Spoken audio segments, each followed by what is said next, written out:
and you don't know quite what we do here, go into the description and there will be an explanation as to what this is and why we're doing it.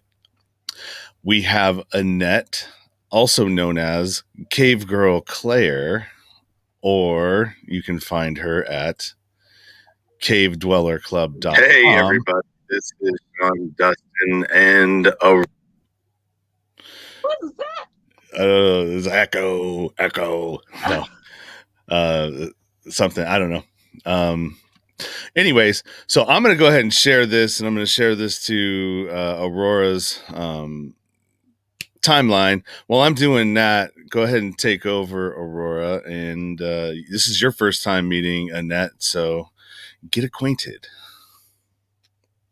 Yay. Well, thank you so much for making the time and for being here with us. I read that you got curious about our little mission here because Sean is so open-minded. And by the way, he received a huge award as a Best Mental Health Podcast. So applause to him. What? That's awesome. And you got curious about me because I'm ready to take accountability for some behavior that, we as women exhibit. And I feel the need to talk about it. And you obviously liked it, and you have lots of stuff to share with us here today. So I'm excited to get to know you and learn from you. And go on and introduce yourself to our lovely listeners here. I'm excited to be here.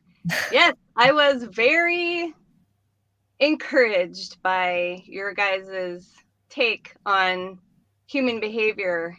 And there were just a couple of things that really jumped out at me and made me think that maybe some of what I've learned about specifically evolutionary psychology and human behavior might be fun to kind of just kick around, not like, as Sean says, this isn't going to be like a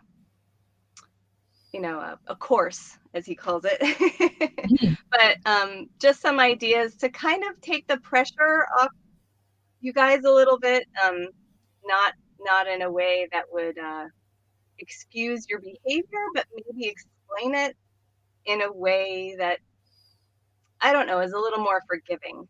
Does that make sense? Yes. Okay. Yeah, that's so beautiful. Did we seem like we were really hard on ourselves? No, it's just some of the things, it's hard to explain because some of the things, they made perfect sense and you were being completely open and it was encouraging to hear. But I think people in general are hard on themselves because they don't understand where our psychology is kind of developed in a way. And that's kind of what I wanted to try and talk about. Okay. That's so cool. And your background, did you, as I was doing that, I was trying to share this to different groups. Did you explain a little bit about your background already? No. So I have a master's degree in educational psychology, which I got about 30 years ago. But about 30 years ago, there was this other kind of pocket of psychology called evolutionary psychology. And I couldn't really study it because it wasn't, it didn't have a bunch of research behind it. It was just kind of a couple of researchers that I've since met and kind of kicked around some ideas with. And so, 30 years later, I had an experience where I couldn't explain my behavior and it really kind of bothered me. And when I went back, my jam is like research. So when I have an issue or problem, that's just kind of where I go. I start looking at research, and that's just, it makes me feel better, I guess.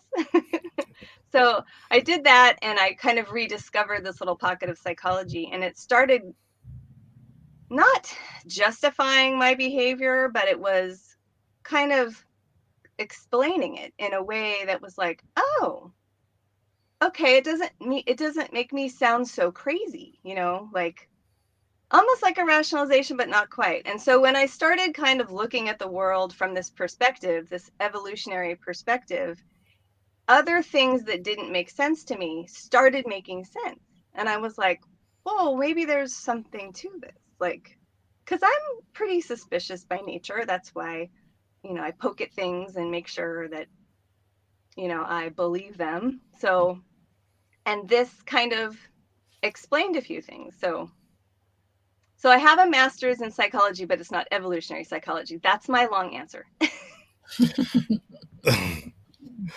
Well, I'm fascinated to know. I mean, we had a short conversation when I was in the airport going to, I think it was on my way to Florida, and we talked a little bit about what you were talking about, but I'm still, like you said, there was so much going on. I had so many distractions. I definitely would like to hear more about it. And I'm always interested in finding out why I do some of the effed up things that I do or have done in my life. And, what it's attributed to, and like I have my own suspicions and my own ideas, but I mean I know that there's a lot that evolution plays in how we do things, DNA, genetics, even into the kind of what do they call that? They call that generational. Epigenetics? No, is it epigenetics? The generational trauma? Yeah. Okay. So shoot, go for it.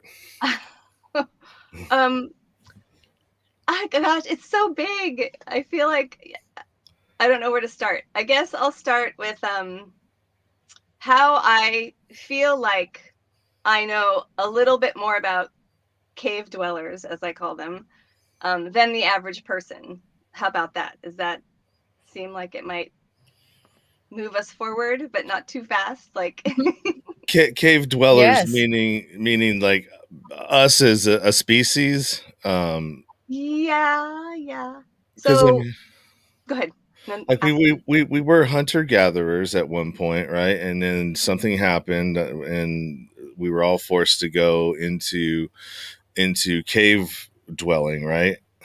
Something like that. Well, the cave dwelling time happened at the same time as hunter gatherer time. And the main difference between us as modern people and people that were hunter gatherers is they were nomadic.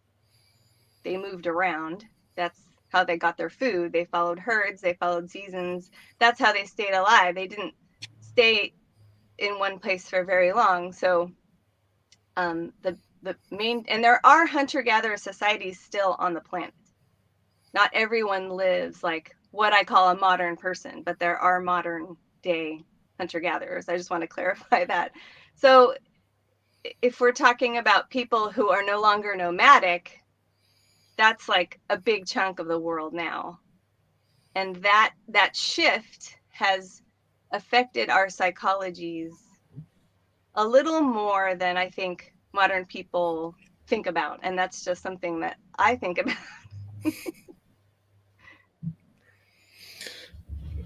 So as we've kind of evolved, right, and we've gone into being more of a modern society, I think some of the things that we don't experience anymore are dangers, right? The kind of dangers that we used to experience all the time. And like, we don't have to worry about walking around and getting eaten by a lion, or we don't have to worry about, going looking for food, hunting, and another tribe attacking us, right? And so all of those things sort of, kind of were built into who we were and how we perceived the things around us and lived our lives. Now we don't have that. I mean, there are some dangers. I mean, obviously, don't go to the ghetto in the middle of the night, or so, I won't even say ghetto. Let's just say to the badder parts of maybe a city or a town, or whatever it is you want to call it. We don't go there in the night because it's dangerous. Yeah, well, So it's unfamiliar. That's what's scary about it. Yeah. Okay. So now, how does that play into, like, Aurora and ourselves? We were, abusive people. We, treated people in a way that is probably not looked at very kindly. If you were to just come out and say, well, this is what I did, and we've done that. We've said that. We've talked about how we were, and that's not the norm. No. But is that, you mean talking about it's not the norm? well, talking about it's not the norm, but actually acting that way, I don't think is the norm as well, unless it happens way more than we think. I think it does. What you guys talk about is kind of, I don't want to say extreme versions of it, but I think at some level. Okay, so let me try it from this angle. When we were in tribes, we knew every person we lived with very, very well. They're the only people, let's call it 100 people. They were the only people we ever knew, basically, living day to day. Maybe we would come across another tribe. And when most people talk about tribal behavior, the first thing that pops into their head is tribe versus tribe, right? Like a tribal behavior is fighting for resources or something like that. But in my head, what's more interesting to me is what went on between tribe members.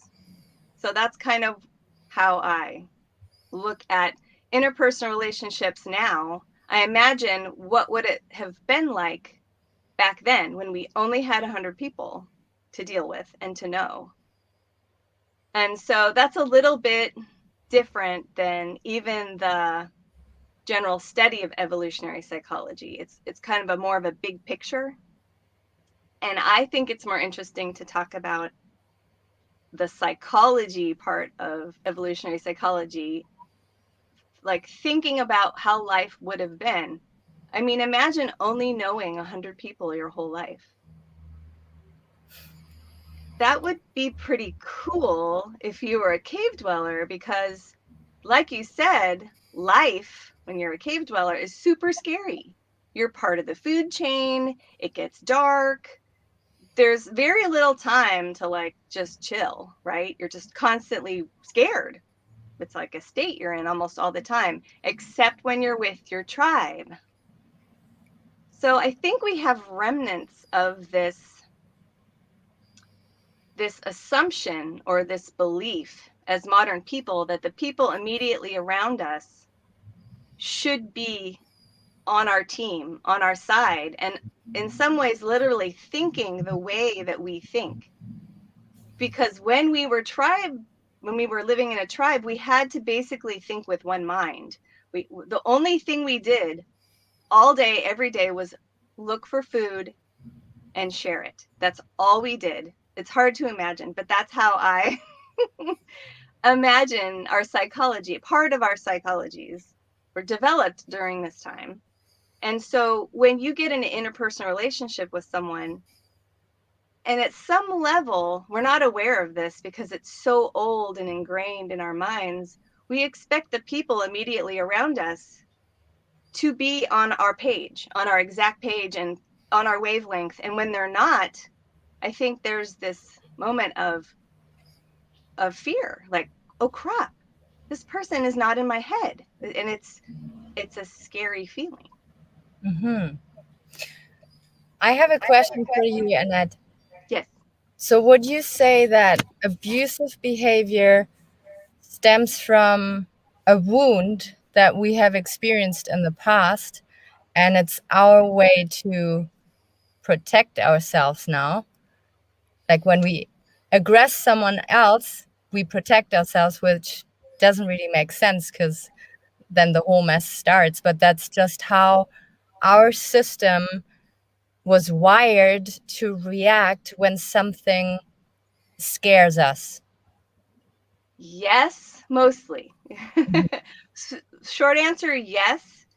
But what I like to talk, it's a fear response. You're totally right. Like, but it's just an instant, like, oh, this person doesn't know what I'm thinking. There's something amiss. Like, can I trust this person now?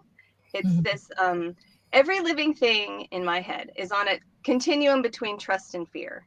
So any point of any day, you're going about your day, you're somewhere on this continuum. And when you get bumped into fear without your kind of consciously knowing about it, then you do things like lash out. Mm-hmm. But it's a fear thing. And as cave dwellers, if we were scared of something, it was either fight, flight, or freeze. Mm-hmm.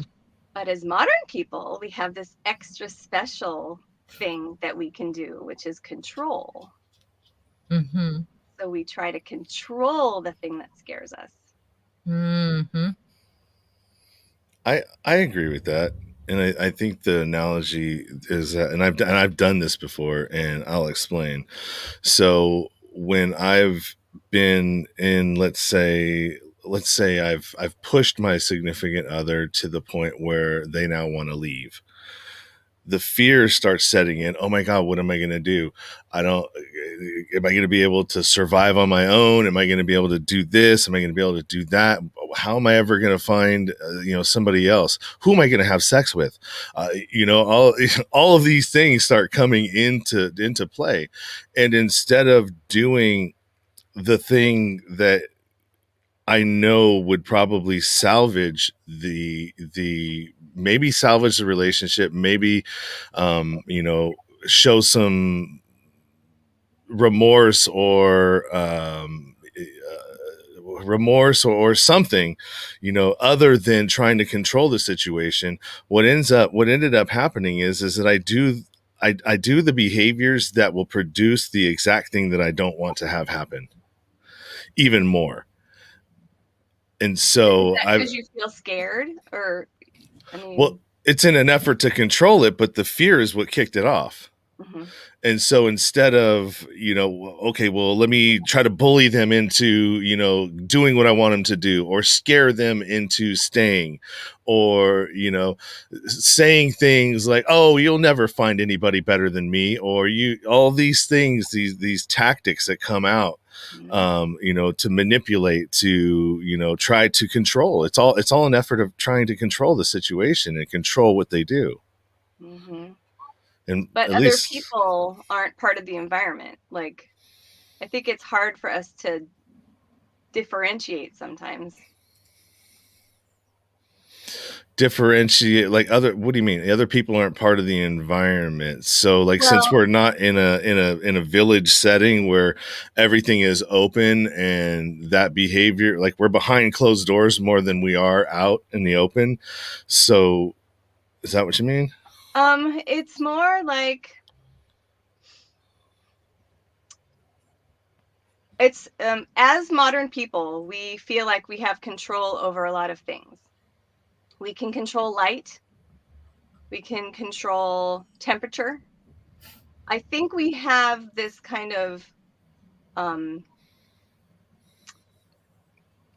almost a belief that we can control everything around us. And if there's something in the environment we can't control, then we kick into fear and we're like, oh, we can't control this. And it's like another person is different than a lamp. But I think sometimes we have, as modern people, we have this aura, this kind of magical belief that we could control this other person. And it doesn't fit with our current environment. Like in our old environment, what we could trust in our environment as like hunter-gatherers was other people.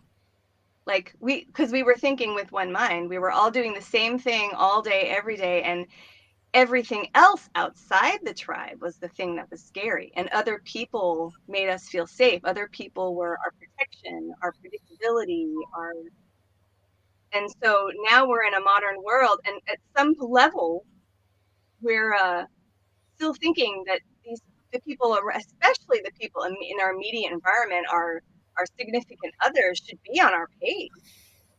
And then when they're not, it's startling.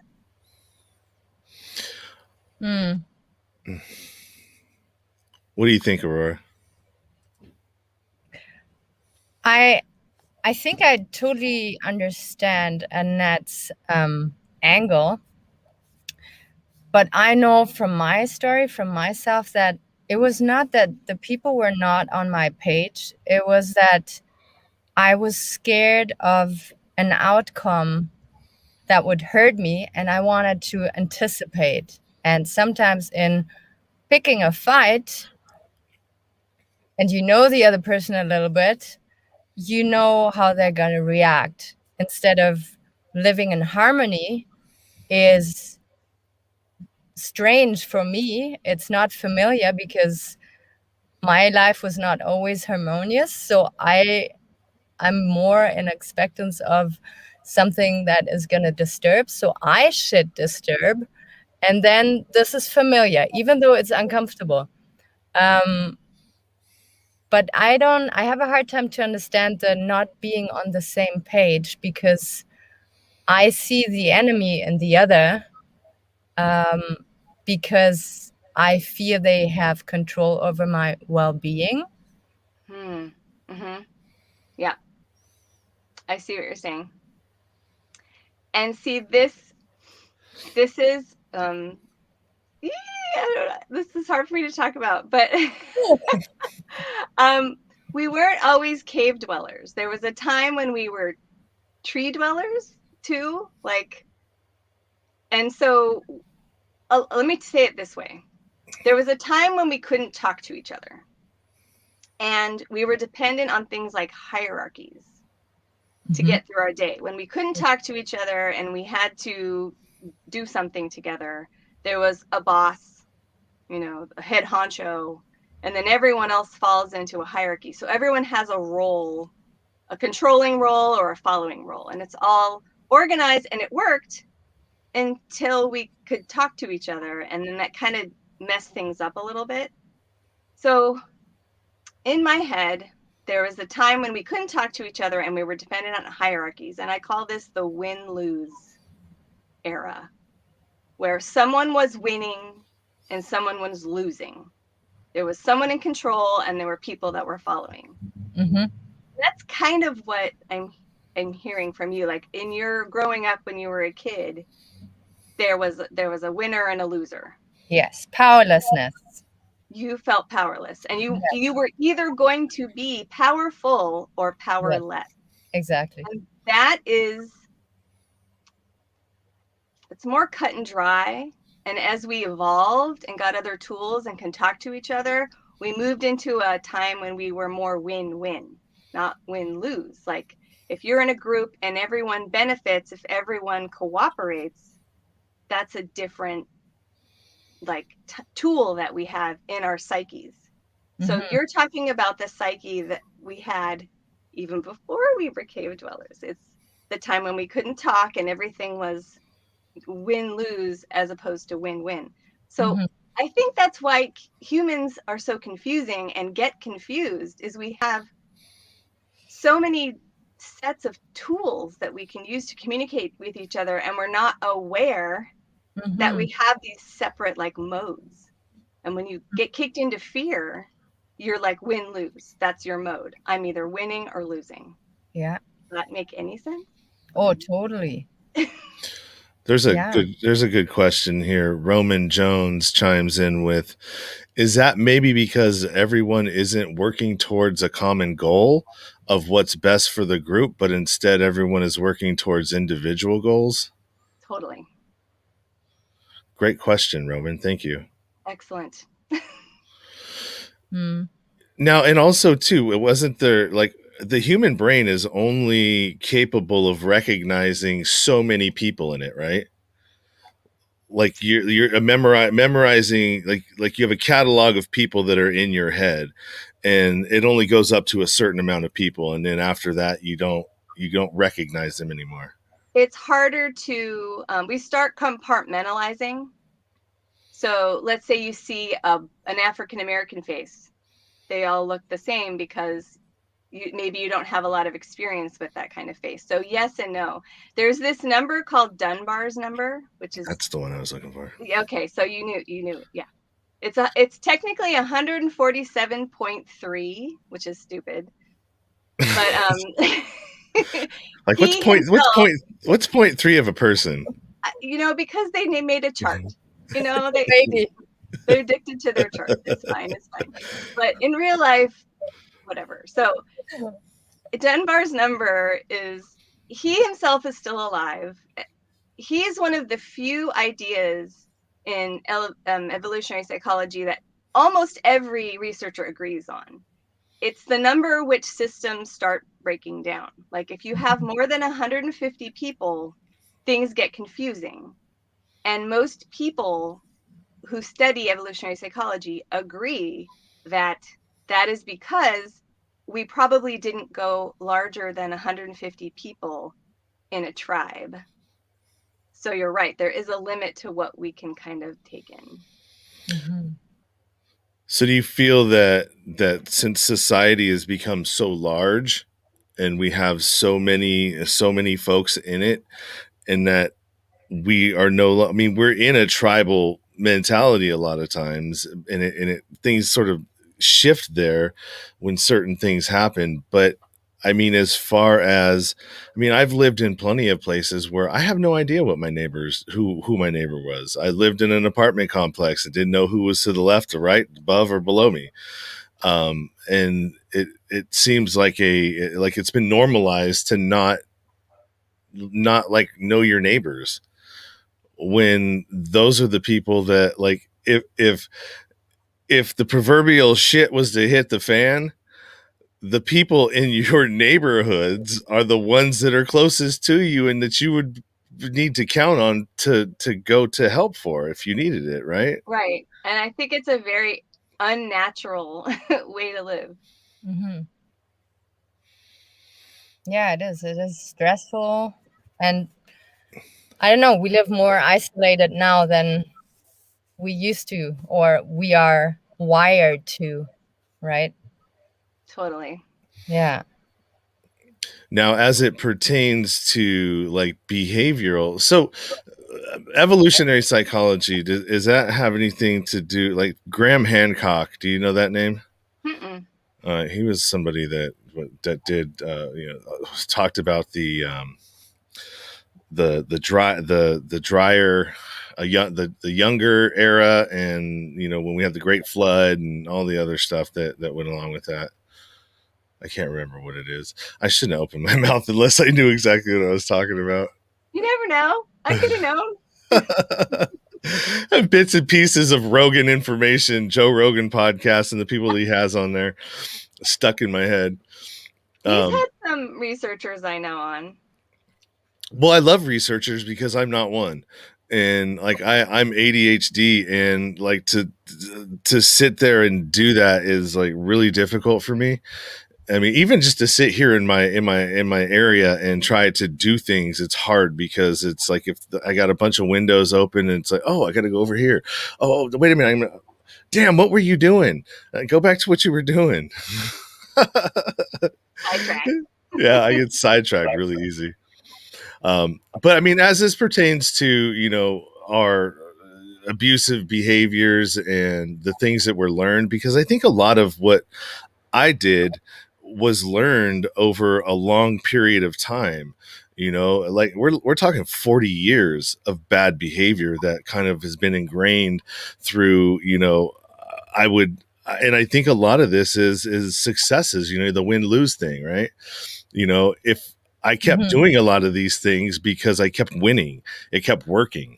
And so if it was working, like manipulating women and using women to, as a means to, finding support, like financial support, when I didn't have a job, let's go shack up with a chick. Well, usually the opposite is, women find it a lot easier to play that card, for safety, in finding safety in a man, right? But you just said the same thing about a woman. I mean, I think we all just go through life to survive. Yeah. Really. Yeah, that's. I mean, what I just explained. I did it, and women do that as well. I guess we all do it to a certain extent. Just people. I get annoying because I don't like categorizing things. Sorry.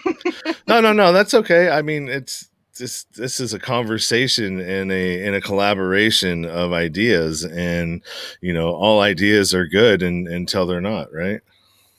Well, that's what I really am impressed with you guys, because I have this like theory that people walk around with a set of beliefs just to get them through life, because there is too much information coming at us. Our psychologies kind of have to compartmentalize or rationalize to have things kind of make sense to us.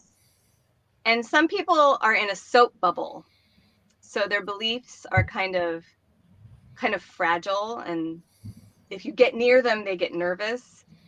But you guys have had enough experiences to where your belief system in my head is more like a balloon. So if you have a balloon and it's not totally full, you can add air, you can squish it a little bit, and you can decide if you want to have that in your balloon or if you don't want to have that in your balloon. So that's why another reason I reached out, I was like, they can handle like a kind of strange idea and decide if they like it or not. They're not gonna freak out just because I have a different perspective, you know? Mm-hmm. No, that's true. When it comes to that phase in your life where you realize that you have been the abusive person, when you kind of come out of the victim mentality that, oh, everybody leaves me, nobody loves me, when you realize, oh shit, like actually I did stuff to repel people, to scare people off, what would you say, like, how can the journey be sustainable?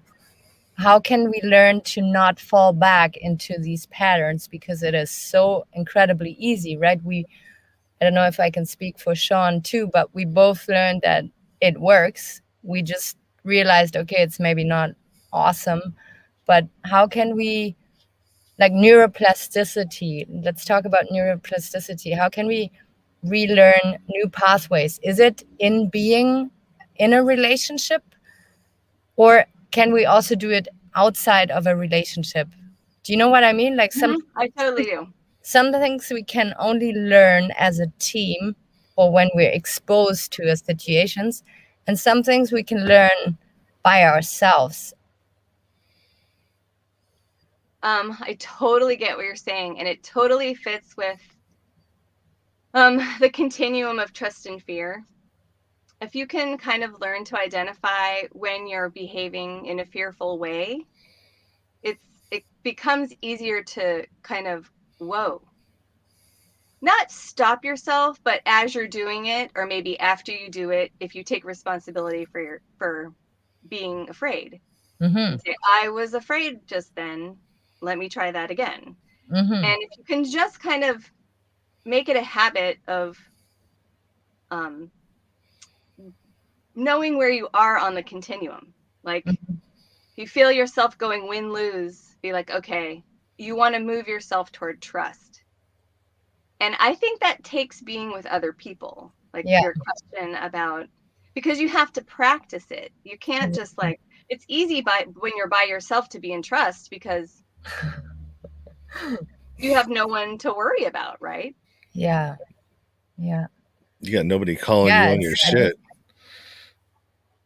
Yeah, too, but you can't overreact, and that's the tricky part, because I think we're all kind of primed as modern people to have a fear response, because we're not living the way our brains kind of are used to, and it seems odd to think of the brain as still thinking that the way it did 10,000 years ago before we started farming, but when I process human behavior with that assumption, so many things make so much more sense. I don't know. It's fascinating to me.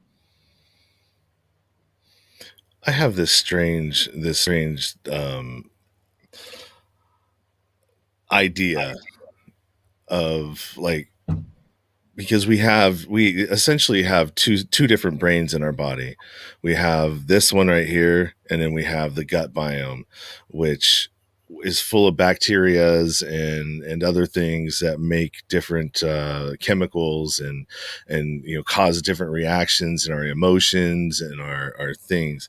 I honestly think that when we talk about aliens, right? I think the bacteria that are in our body are aliens, to be honest with you, and they have control of like we're an avatar, right? It We're feels like that. Yeah, we're an avatar, and whatever's in our biome, and making these different chemicals, and the epinephrine, norepinephrine, all these different things that kind of control, whether we're hungry, whether we're angry, whether we're tired, whether we're all these things. It feels like sometimes that we're not even in control. We're just let's go this way, just being played by something. And I don't know, maybe I'm somewhat on, but that's just kind of how it feels to me. Yeah, and I agree with you. I don't agree about the alien stuff, but I think that comes from our very distant past, like our ancestral experiences, and I don't think that we're not in control at all. It's just we're not really in tune. Okay, so here's the thing. Just last week, I read about this researcher who she described how the brain can't see, but it's in charge of us. So imagine getting information from your biome or your chemicals or a sound, but you can't see the actual environment, but you're trying to control this body. And all you're getting is images or information from inside the body. Like, it's this strange picture that popped in my head. It's like our brains are blind. And depending on how much experience we have in life, like if you go through your life and you have a very peaceful childhood and then something bad happens, it's like, whoa, that came out of nowhere. And then if you have like a childhood that's kind of rocky, that's what you are used to. Your brain is like, okay, this is life. This is and you can get through life with a little more up and down. Does that make sense? Yeah, to a certain extent, but Yeah. but like what Aurora was saying earlier, the familiarity of something, right? So the person that's had the rocky, I had a rocky, upbringing, and a lot of chaos, a lot of, stuff going on, yelling, and to where I'm like really sensitive. Like if somebody starts yelling at me now, it's like immediately, that's what flips me out. And also too, if things are going too well, because I'm not used to smooth rides, right? I will do something to purposely knock the train off the track and cause chaos, because that's where I'm familiar. I'm like, oh, Yes. okay, I'm back home. You know what I mean? I Totally. understand this. Yeah.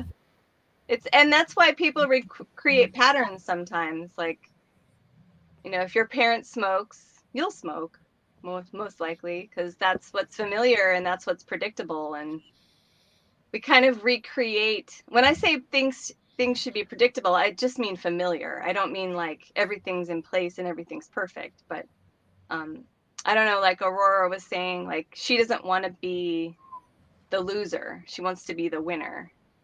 But if she could become aware of when she's in fear and when she's in trust, maybe there's the win-win. There's the middle ground where you can like, okay, I was scared. I'm going to try and calm down and look at this from another person's perspective, and don't kind of close up and think I'm all alone. I have to do something and panic. If you trust the other person, even just a little bit, you can like work your way toward, okay, that worked all right. Now let's try it with another person, and you kind of like make your in-group bigger and bigger. It sounds cheesy, but I don't know. That's just that's what, like, I wanted to tell you guys while I was listening to you talk to each other. No, that's beautiful. It makes total sense. So Amanda Brooks chimes in with, technology has evolved faster than our brains can assimilate it fully. That's true. Totally true. And we're so reliant on technology now that it's all coming too fast, in my opinion. Our brains are like short-circuiting a little bit. Oh, yeah. And then when it comes to online dating, I feel there's so many frustrated people out there. And I just think, man, we're not meant to meet like that. Like the non-verbal cues, the scent, like the subtle things that you see right away when you see a person live, you don't see on a profile picture. And people are not aware enough to put that into their little bio. So it's very tough, and we have to be careful to learn how to use technology and to not forget that we're still animals. We still we want to be primal, we want to be wild, and we're not robots yet. Not yet, but we better watch out. Transhumanism is coming. I don't want it to. So on what you were saying, Aurora, that the scent, I think that's a huge one, because what were pheromones about, right? Why do people have pheromones? And when you wear cologne or perfume, you mask that and you can't smell that anymore. And so it's almost like when the craziest thing I ever saw was when my daughter and my ex, when she was breastfeeding, when she would put her skin to skin, and that chemical reaction that happened that caused her to start lactating. So I mean, if that's possible, right, that our chemicals are that cause reactions in our body, then there has to be something to the pheromone thing, because when it's almost like that, like an intuitive thing, right? Mm-hmm. And Totally. that's gone Online, if you don't have that. But then again, if you add cologne, that masks Exactly. like a true, right? So there's different ways to manipulate. We don't even know we're manipulating each other. It's just, it's so interesting. But when you talk about online dating, I just want to say quickly, you're also dealing with an individual person. You don't know how many friends that person has. You don't know how they treat other people. And then you like awkwardly go meet this person, and they could behave any way they want. And there's no friend there to call them on their shit, right? Mm-hmm. So I think for another reason, besides not being able to really get a sense of a person, I think it's more natural to like meet a friend of a friend, because there's some accountability there. And that's another thing we had when we were in tribes, is accountability, because you knew 100 people and that's all you knew. There was no one that could pretend to be something they weren't. And that's pretty cool. Like, but our brains kind of like, they're kind of stuck in that if this person's close to me, I should be able to trust them. And that's not always true. And there's history there too, though, right? There's history of that person. So I mean, online dating was great for me, because like I could, you just go and you pick out what you want, you window shop, and you can. Well, when I first started online dating, I wasn't very honest about my intentions, and all I was looking for was to get laid. And I would not necessarily represent myself like that. Like that's all I wanted. And I think that there's a lot of guys out there that do, because guess what?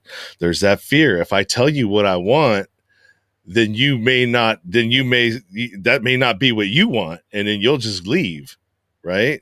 Yep. And then there's so that abandonment thing, which is also part of a tribe. So and so I'll lie to you and tell you what I think you want to get me what I want, and then just then it's bounce later win-lose on. again. Yeah, because You you're know? scared.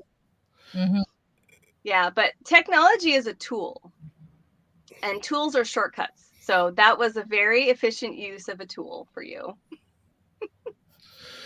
So Roman Jones chimed in again. She said, "Is that maybe because we spend most of our time in our subconscious mind?" I don't know what the that is in that sentence. I think we've. Yeah, I think we moved past that, and I missed the cue to shoot it up there at the right time. Sometimes that happens, guys. So I apologize if It's live. I don't get to your question as quickly as like right when you're saying. So if you want to chime back in and let me know what is that referring to, and then we can answer that question. Jackie with a bunch of numbers, almost it's like my driver's license number, says, "Is the young teen generation in trouble because of lack of human contact?" I think a little bit. I mean, I know that they call it Gen Z.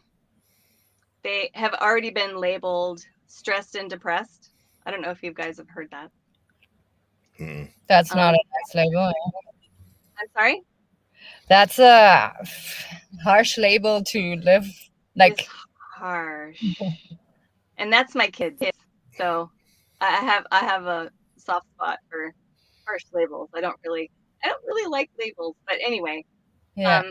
I think yes, that's true, because they don't like. I'm an Xer, so I had like a childhood that was not not online, and then there's this sub generation called the Xennials, which are between X and millennial, and they had analog childhoods but online young adulthoods.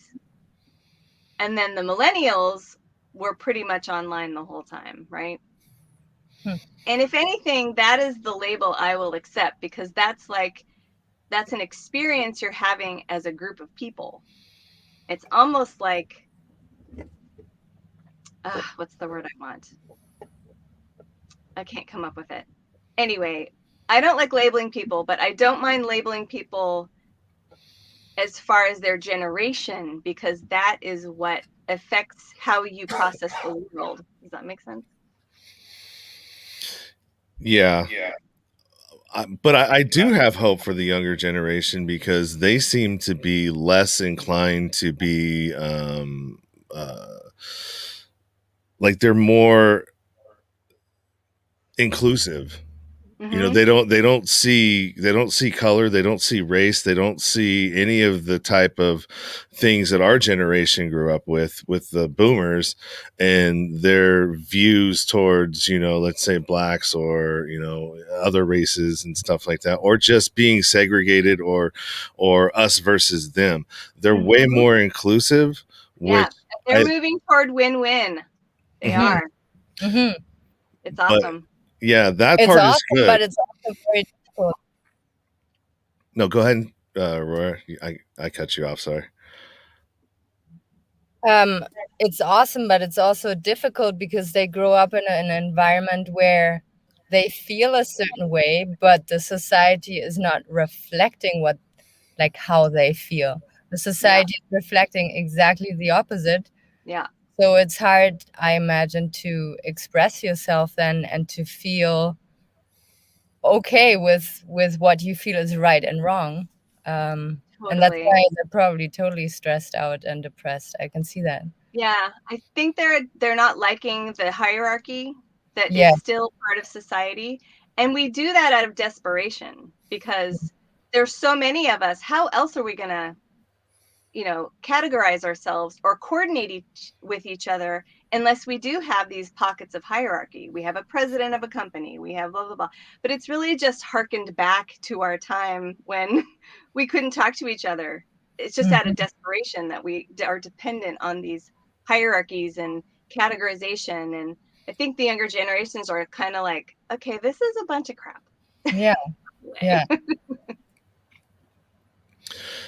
No, it's definitely a good evolution, but it's tough to it's tough to get out of that hierarchy, because that's all that we're like how else would we do it? Just be a big blob? I mean, it's too scary to like trust everyone you meet, right?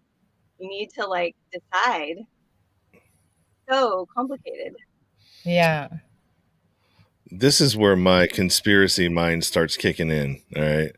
And so you have this generation that's not not really susceptible to the divide and conquer sort of mentality that we see coming from mainstream media, we see coming from the government, we see coming from, and these are all tools of control, right? If we could divide you and have you fighting amongst each other, then you're not paying attention to and talking about, what we're doing to you, basically, right? You lose the big picture.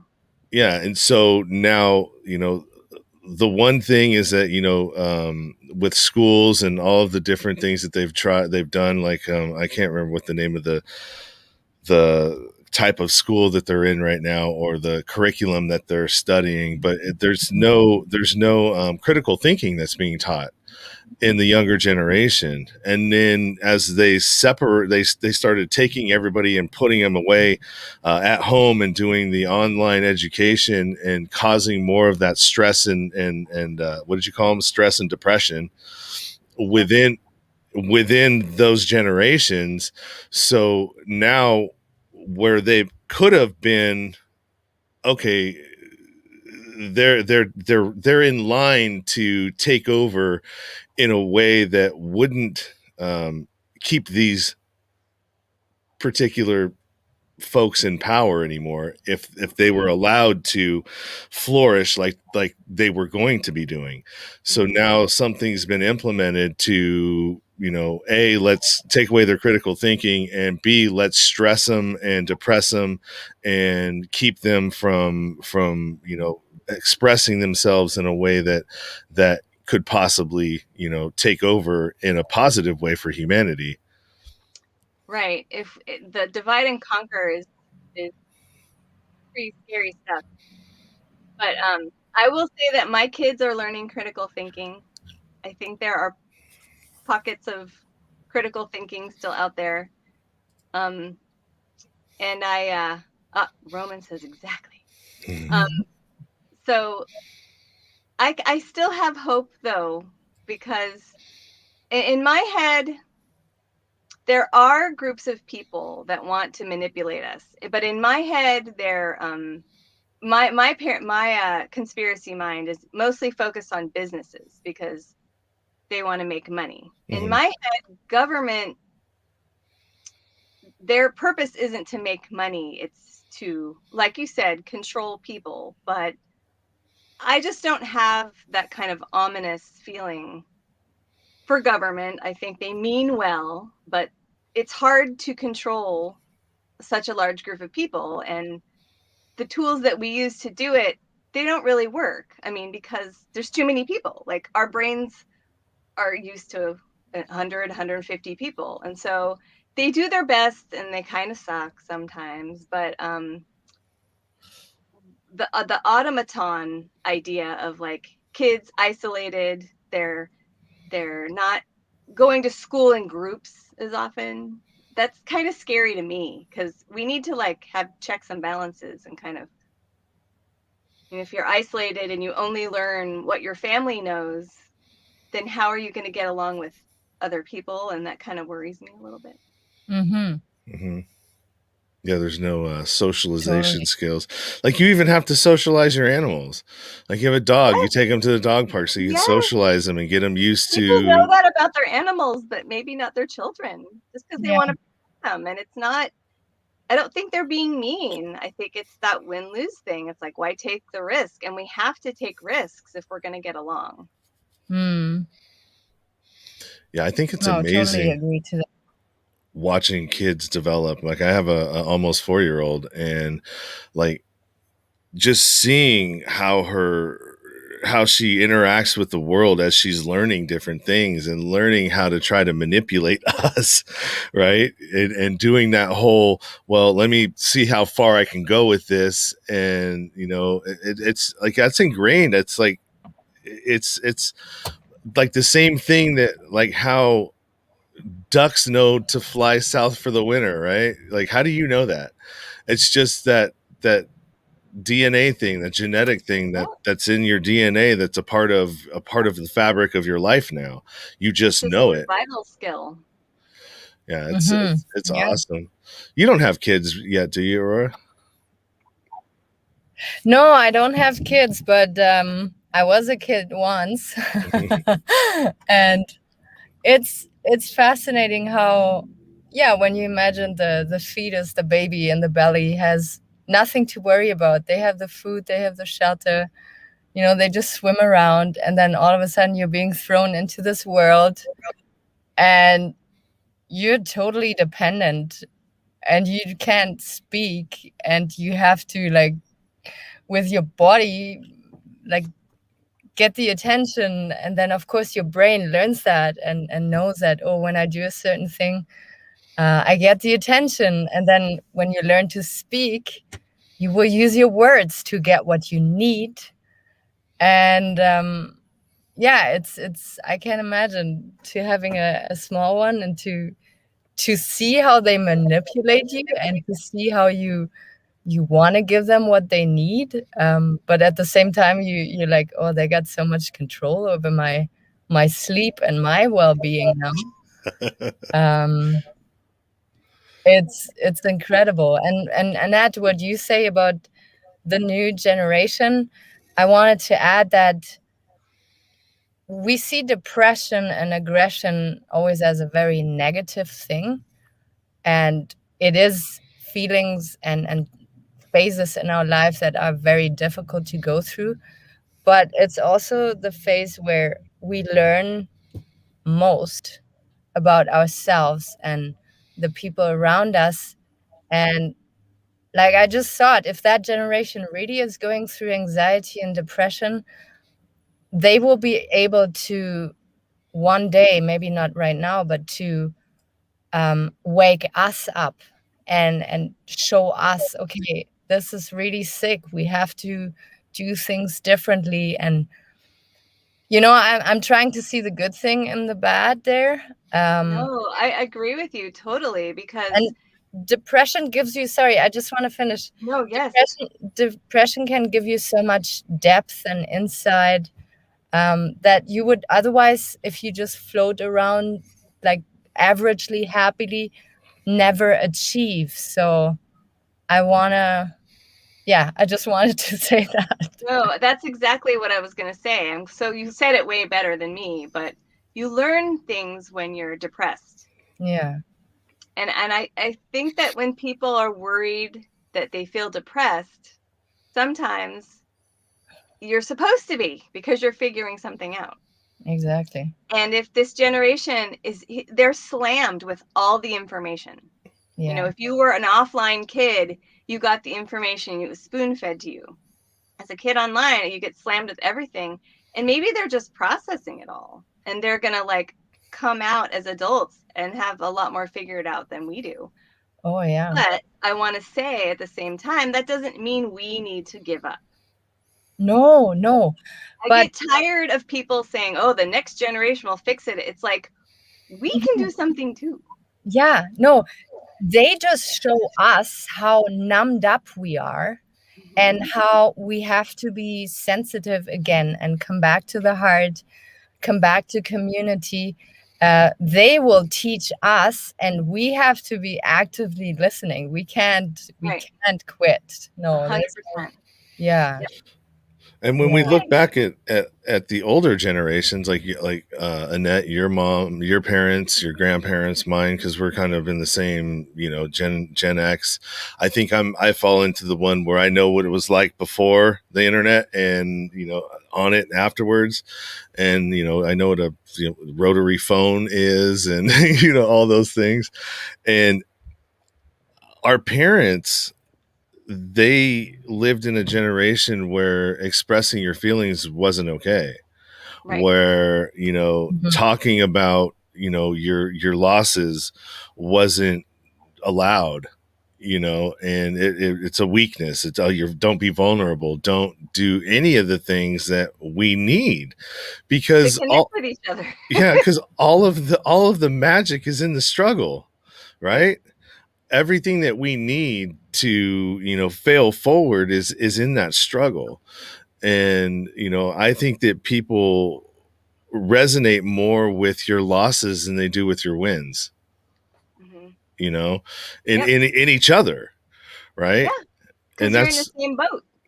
And I think that's what like applications like Clubhouse are so popular right now, is because people are getting have a way to connect with each other that isn't Instagram, that isn't all about the wins, that isn't all about hey, look at my highlights, woo, my beautiful life. It's is like, that reality? Probably not. No, it's you have a beautiful couple hours out of a week, but the rest of that week is full of self-doubt, imposter syndrome, somebody's cheating on me, or I have an opportunity to cheat on them, or just all kinds of different things that come through in a regular week, right? The gamut of difficulties and struggles, and hey, am I going to be able to pay the bills this week, or anything. It could be. It's not just the wins are way less than the losses. Yeah, it's a fantasy sometimes. Roman, growth happens during times of tribulation. When you're happy, you're not really growing. Without one, the other doesn't have any weight. It's about balance. No, that's true too. Mm-hmm. Where'd you come from, Roman? Mm-hmm. Speaking all these truths.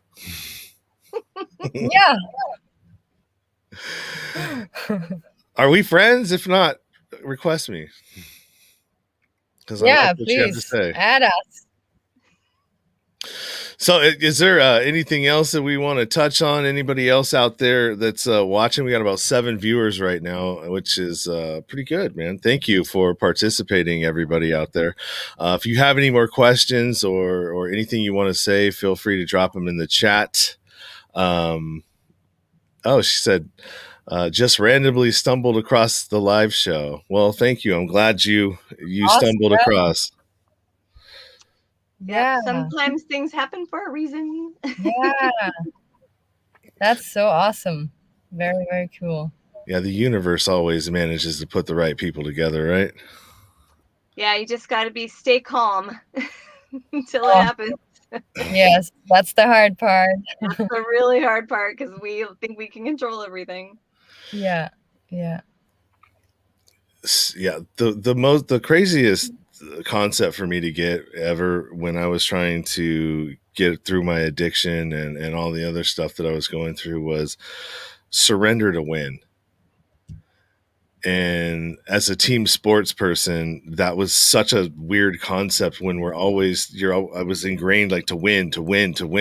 You don't give up, like, especially, when I would think about, times when I would be so, like, I didn't know what to do. And I would start thinking about, oh, well, maybe exiting would be the right move, because then I wouldn't have to deal with all of this stuff that I created for myself.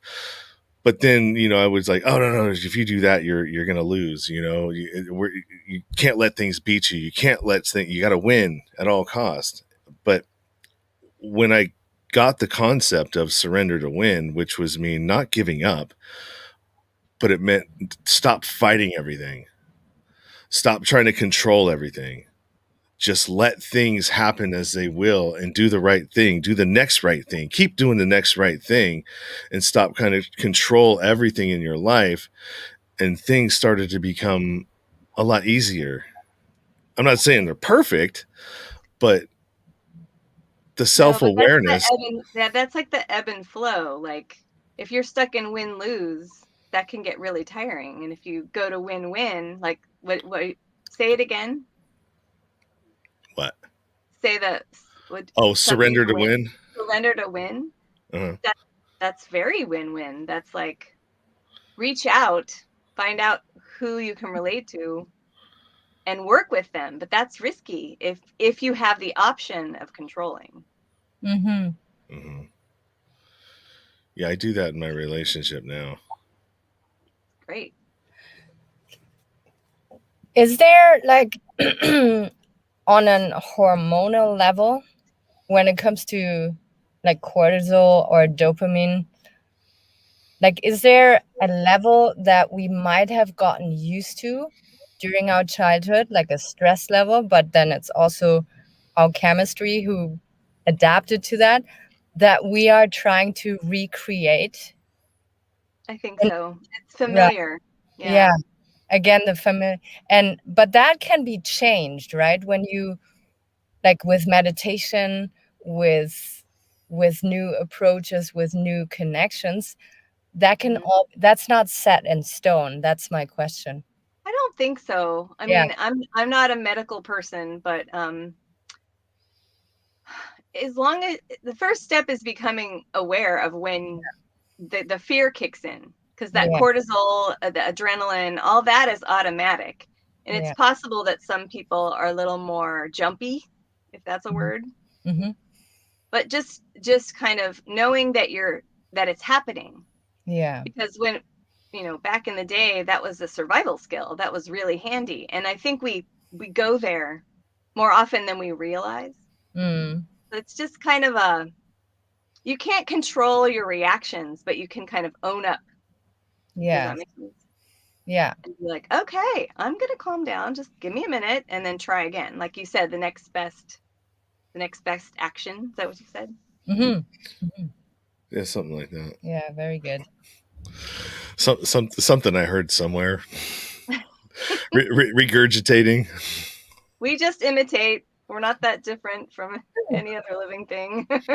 Yeah, and I'm not that smart either. So I mean, I take a lot of stuff that I hear in different places that sound really, really smart, and regurgitate them out. And I try them too. And a lot of the times, the things that work, I'll talk about, right? Yeah, well, you're building a philosophy. And you're building your balloon. Yeah. And we all need that, right? I'm philosophical. I never thought about that. Huh. Maybe I ought to put that on. Put that somewhere.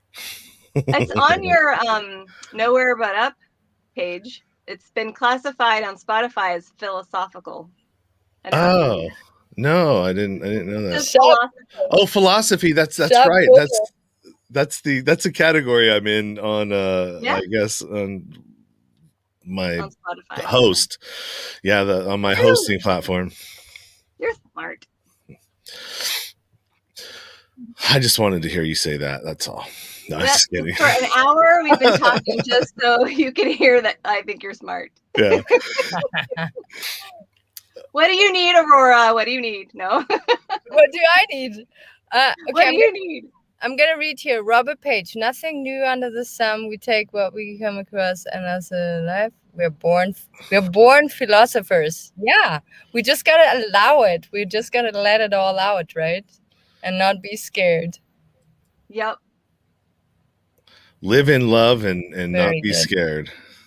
Live in trust. Oh, trust. Yes. Yeah. You can't love unless you trust. Yeah, trust is first. Oh, that's a tough one though.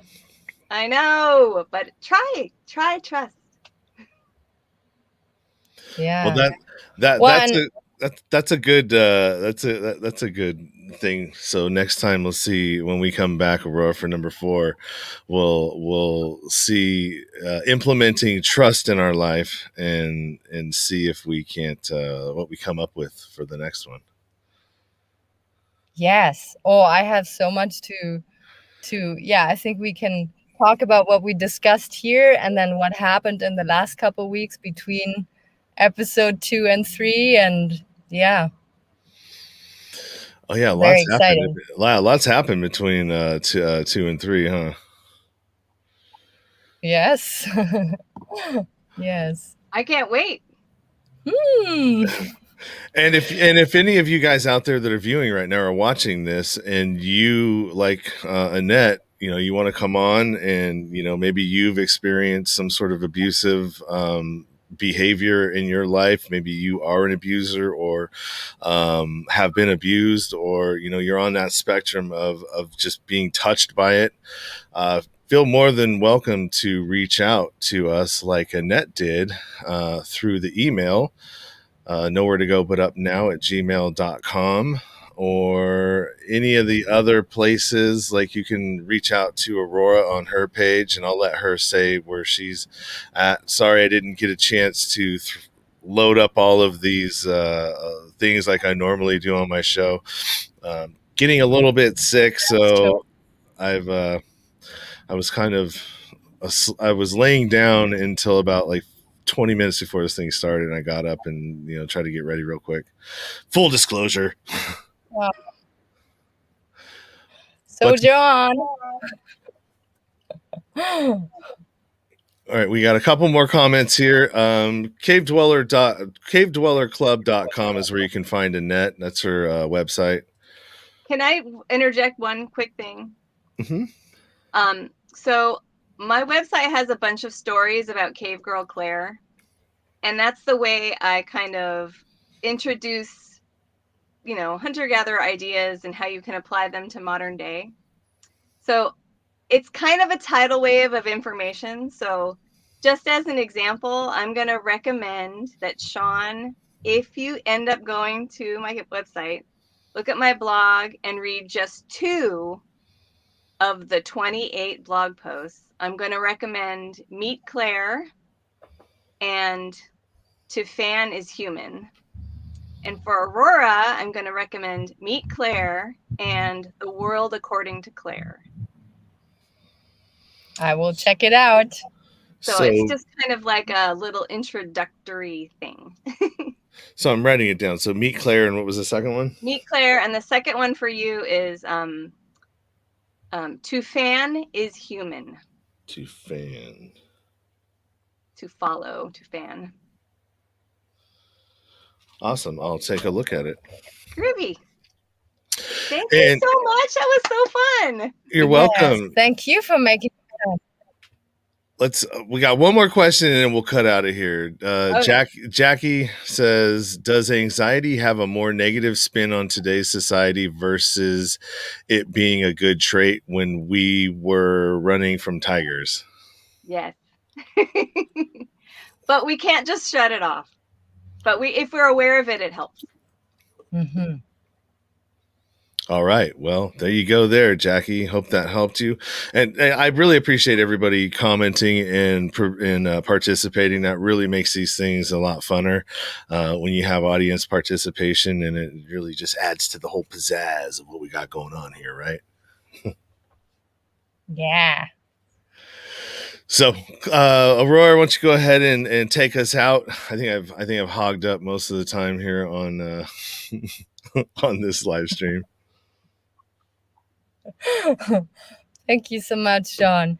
Yeah, I think it was very insightful, like very good to hear a professional, someone who's like very in depth or very insightful about the human psyche to talk about abuse and to have like a different angle, that abuse is very negative and very destructive, but it comes from a place of fear and distrust.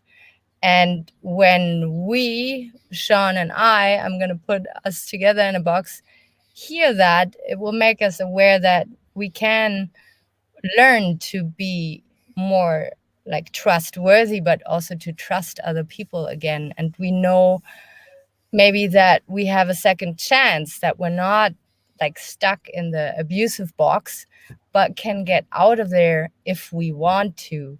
And you make it very clear that we have a choice, that in the past we maybe felt like we didn't have a choice. We were too scared and not reflected enough. But now you gave us a bunch of tools that we can work with and feel more empowered and more secure and less abusive. We're all in the same boat. So yeah. No, that was wonderful. And if people want to reach out to us, you have Sean's email. I'm on Facebook, Aurora Eggert, or the Borealis Experience podcast. And I'm very excited about our next episode. Yeah, I got to make sure not to take so long in between. I've been super busy this last month, so yeah, we'll try and get more on a schedule, and we'll revisit and talk when we get off of this thing, and we'll figure out more of a schedule to be on for it. I think we were talking. We were wanting to do every 2 weeks. Mm-hmm. Okay, so yeah, we'll make that happen. We'll do this a little bit more often. And Robert says thanks to all who made this stream happen. Well, you're welcome, Robert. Oh, thank you, Robert. Thank you for being here. All right. Well, I think that's it. Thanks, guys. You're welcome. Thank you, Annette. So nice to meet you. All right. Well, everybody have a great weekend, a pleasant day, and be nice to each other. We'll try. All right. Bye. Bye. Bye.